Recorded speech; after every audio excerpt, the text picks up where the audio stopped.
Bonjour, nous allons parler aujourd'hui du Saint-Esprit.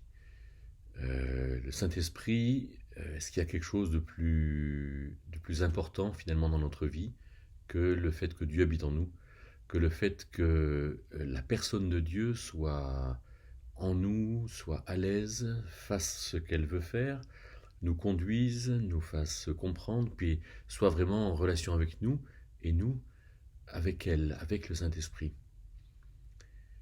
Alors, pour parler un peu du Saint-Esprit, je vous propose d'écouter un peu l'apôtre Paul et d'entendre ce que Paul a pu dire à ces églises vers lesquelles il est allé et auxquelles il a écrit, et le faire dans l'ordre chronologique supposé de ces lettres, c'est-à-dire la première Galates, ensuite Thessaloniciens, ensuite on va dire Corinthiens et Romains, Romains et Corinthiens, et puis après Philippiens, Colossiens et Éphésiens, on ne sait pas trop dans quel ordre. Donc c'est intéressant parce que Paul ayant écrit sur le Saint-Esprit à ces églises, à ces chrétiens qui se réunissaient en église, il y a un message un peu global pour ces 7 églises et qu'on va regarder de manière un peu globale, sans trop entrer dans les détails, sinon il faudrait peut-être la journée pour le faire. Alors commençons par les Galates. Paul va, dans un premier temps, reprocher aux Galates. Il leur dit, mais vous pourriez bien recevoir un autre évangile que celui que je vous ai annoncé, et si quelqu'un vous annonçait un autre évangile, qu'il soit maudit. Et il dit, mais enfin, le Saint-Esprit, vous l'avez reçu par la foi, c'est-à-dire en croyant Dieu, ou vous l'avez reçu parce que vous pensiez que vous le méritiez. Et c'était évident pour les Galates et pour Paul que devant Dieu, rien ne se méritait. Et donc le Saint-Esprit, c'est-à-dire cette habitation de Dieu dans l'humain, on l'a reçu en le croyant. On l'a reçu parce que finalement Dieu sauve, Dieu donne, Dieu renouvelle, Dieu tire d'affaire avec Dieu, comme dit Ecclésiaste 7,18, il n'y a pas d'impasse. Et donc il est en train de dire aux Galates, mais si vous avez reçu l'Esprit, alors choisissez la vie avec l'Esprit, la vie par l'Esprit et la vie dans la liberté. Il leur dit, mais ne soyez plus sous la loi. Vous savez, les Galates, il y a un club de foot en Turquie qui s'appelle le Galatasaray. Et la Galatie, c'était cette province au centre de la Turquie actuelle qui avait été conquise par les Gaulois en 300-400 avant Jésus-Christ et qui avait été intégrée à l'Empire romain. Et donc, ces Galates, c'était des païens, quoi. C'était pas des Juifs. Et ils avaient été quelque part évangélisés par les Juifs, non pas évangélisés dans la connaissance de tout ce que le Christ pouvait apporter, mais évangélisés euh, en tant que prosélytes juifs. Et du coup, étant évangélisés par Paul dans les voyages de Paul, on va dire avant les années 50, alors les Galates sont très tentés d'adhérer à la loi et d'accomplir la loi.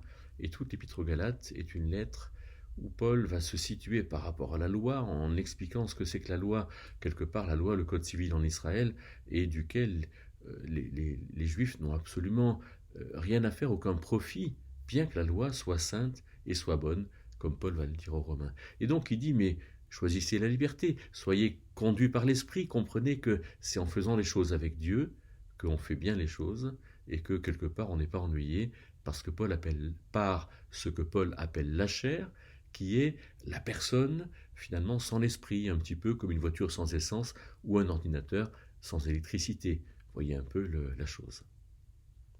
Et donc Paul de conclure en Galates 5,22 que si jamais on y est, on marche par l'esprit, alors on aura des bons fruits, c'est-à-dire l'amour, la joie, la paix, la patience, euh, toutes ces choses-là qui sont bonnes, mais toutes ces choses qui résultent d'une véritable relation avec Dieu et d'un choix. Et donc là, on voit que vivre par l'esprit, c'est un choix. Pour Paul, il n'y a pas d'hésitation. Ce qu'il faut, c'est choisir de vivre avec Dieu. Alors, Paul va ensuite écrire aux Thessaloniciens. Et il va leur dire, mais en 2 Thessaloniciens 2,13, c'est Dieu qui vous a choisi. Et on peut dire qu'effectivement, Dieu ayant fait ce qu'il faut pour que l'humain revienne vers lui, alors l'humain qui revient vers lui, Dieu l'a choisi, Dieu le connaît et l'accueille de manière personnelle. Et il dit, c'est Dieu qui vous a choisi en sainteté de l'esprit et en vérité. Et en foi de vérité. C'est-à-dire que en sainteté de l'esprit, c'est-à-dire que l'Esprit Saint étant en nous, alors nous devenons des enfants de Dieu, nous lui appartenons. Il est notre vrai Père, et l'Esprit Saint est celui qui nous donne cette sainteté. De sorte que si nous avons été sanctifiés, c'est par cette œuvre de l'Esprit et par ce choix de Dieu dans l'Esprit Saint. Et il nous a donc choisis, comme dit 1 Thessaloniciens 1,5, pour que nous ayons puissance. C'est-à-dire que parce que Dieu nous a finalement appelés dans sa famille, alors nous sommes capables de faire ce qu'il nous demande. Et du coup, nous avons la puissance et la conviction de l'Esprit. Nous dit 1 Thessaloniciens 1,5. La puissance et la conviction. C'est-à-dire que nous pouvons faire ce que Dieu nous demande, mais nous pouvons le faire si nous sommes convaincus que nous avons à le faire. Être convaincu. Qu'est-ce que ça représente pour vous? Ça demande un peu de réflexion, non? Ça demande du recul, ça demande de prendre du temps pour réfléchir aux choses. C'est que la vie dans l'esprit n'est pas une vie immédiate, aussi naturelle que ça. Elle demande un travail, elle demande une réflexion, elle demande une véritable relation avec Dieu. Et Paul de dire au verset suivant, 1 Thessaloniciens 1,6, que dans les difficultés, que Dieu nous appelle aussi à la joie dans l'Esprit Saint ou par l'Esprit Saint. C'est-à-dire que quelque part, être convaincu et être puissant ne veut pas dire que tout soit facile, et peut même dire que rien n'est facile. Mais si nous faisons les choses dans la difficulté, nous les faisons aussi avec joie, parce que nous comprenons, par l'Esprit de Dieu qui est en nous, que finalement ce que nous faisons avec Dieu est important. Et du coup, au chapitre 4, il dira, mais celui qui prend la femme d'un autre, il méprise Dieu. Et donc il dit, mais attention, de ne pas faire ce genre de choses, au chapitre 5 et au verset 19, de ne pas éteindre l'esprit. C'est-à-dire de laisser en nous cette place pour l'Esprit de Dieu, parce que nous désirons finalement bien connaître Dieu et bien faire les choses. Finalement, après les Galates qui nous placent, où Paul nous place dans la liberté par l'Esprit, aux Thessaloniciens, il nous place dans la puissance de bien faire par l'Esprit. Alors aux Romains, il va dire au chapitre 8, verset 1er, il va dire, mais les enfants, ne culpabilisez pas. Les enfants, vous êtes libérés de la loi du péché. C'est-à-dire que, quelque part, quand on fait mal, Dieu nous appelle à progresser, mais quand on fait mal, Dieu ne nous condamne plus, Dieu ne nous punit pas. Et donc, nous sommes libérés, nous dit Romains 8, verset 2, à la fois de cette loi du péché, c'est-à-dire de cette difficulté que nous avions par rapport au péché, avant d'être en règle avec Dieu, mais aussi de la loi de la mort. C'est-à-dire que, n'étant pas en règle avec Dieu, on ne peut rien faire de très bien finalement. Et donc, l'Esprit Saint nous vivifie, nous donne la puissance dans notre âme. Au verset 6 du chapitre 8, il nous est dit que la pensée de l'Esprit, elle est vive, c'est-à-dire qu'elle est puissante, elle est vivante, elle est agissante, elle est créatrice. Et donc, on peut bien faire, et on peut faire de manière variée. Mais même au verset 11, Paul dira que l'Esprit Saint qui est en nous va vivifier nos corps mortels, de sorte que nous ne nous inquiétons pas pour notre vieillissement, pour notre mort, pour nos maladies. L'Esprit Saint est là pour faire finalement ce que Dieu nous appelle à faire. Ça, c'est vraiment fantastique. Et en plus de ça, chapitre 9, verset 1, Paul dira que l'Esprit Saint rend témoignage par la conscience. C'est comme si l'Esprit Saint était en nous avec tout ce à quoi nous pensons, et l'Esprit Saint nous dit bien, pas bien, vrai, faux, opportun, pas opportun. Et donc l'Esprit Saint nous conduit dans le fait de bien faire les choses par la conscience, mais aussi par la patience. Chapitre 15, verset 13, il nous exhorte à abonder en espérance, c'est-à-dire attendre que les choses viennent, par la puissance de l'Esprit Saint. Alors Paul, aux Romains, développe beaucoup plus la question de l'Esprit Saint en nous. Aux Galates, c'était l'Esprit et la liberté. Aux Thessaloniciens, c'était l'Esprit et l'action. Aux Romains, c'est l'esprit avec tout ce que ça suppose en nous, dans nos pensées. Aux Corinthiens, c'est beaucoup plus l'Église, c'est les relations entre chrétiens.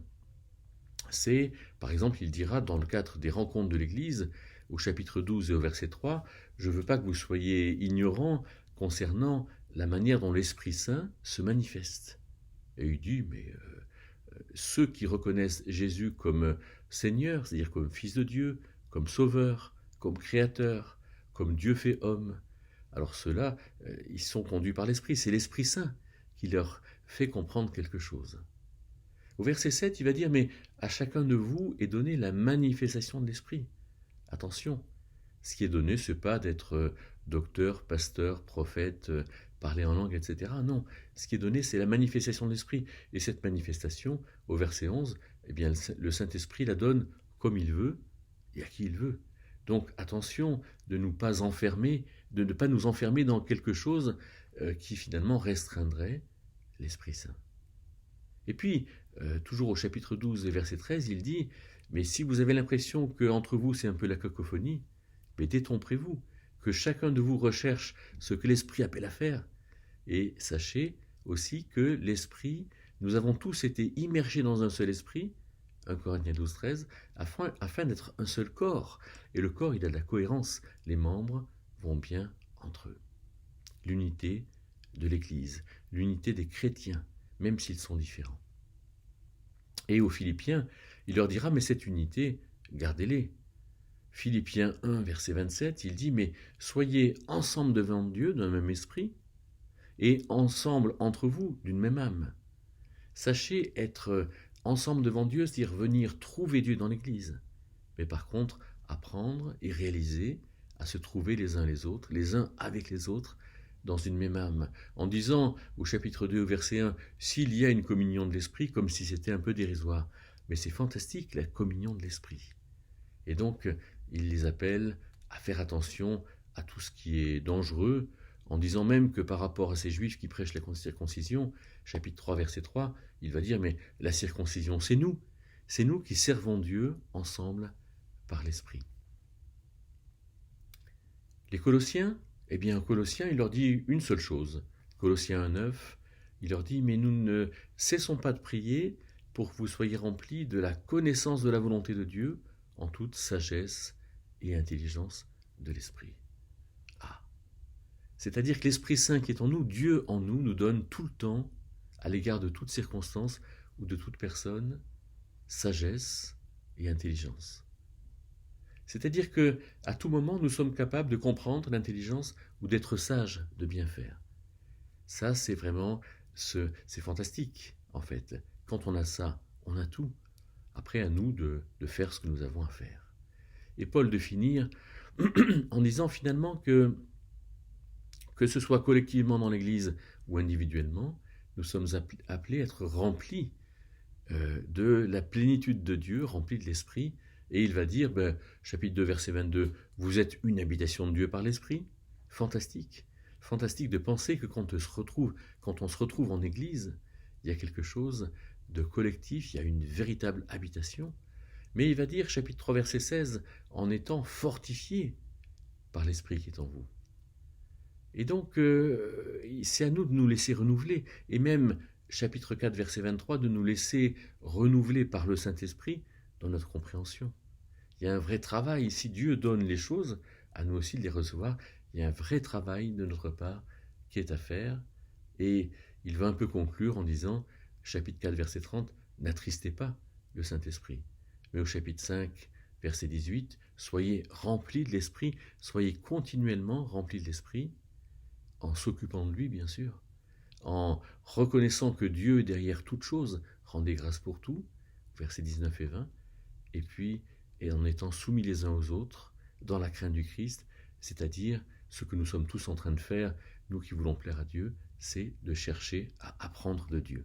Et bien que ces réflexions sur le Saint-Esprit puissent vous conduire, vous remplir et vous faire plaisir, comme Dieu l'appelle vraiment à le faire.